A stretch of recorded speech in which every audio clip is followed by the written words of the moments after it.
Hi, praise the Lord எல்லாருக்கும்.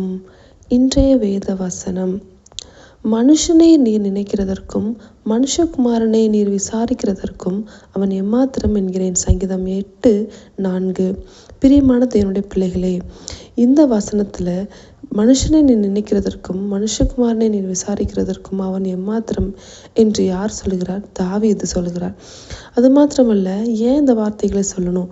தேவனுடைய கிரியைகளை ஒப்பிட்டு பார்க்கும் பொழுது, அதாவது வானங்கள், சூரியன், சந்திரனை ஒப்பிட்டு பார்க்கும் பொழுது நாம் எம்மாத்திரம் என்று தானே தோணும். ஏன்னா தேவன் ஆடு மாடுகளை, சில பட்சிகளை எல்லாவற்றையும் உருவாக்கி நம்முடைய கால்களுக்கு கீழ்ப்படுத்தியிருக்கிறார். அது மாத்திரமல்ல, தேவன் இன்னொரு வார்த்தையை அந்த அதிகாரத்தில் சொல்லியிருக்கிறார். நம்மை தேவதூதரிலும் சற்று தான் சிறியவனாக்கி இருக்காங்களாம். நம்மளை மகிமையினாலும் கனத்தினாலும் நம்ம முடிசூட்டியிருக்கிறார். இது எல்லாம் என்ன நினைக்கிறீங்க? அவருடைய தயவு மாத்திரம்தான். மனுஷனை நினைக்கவும் அவனை விசாரிக்கவும் மண்ணிலவன் எம்மாத்திரம் மன்னவாவும் தயவே.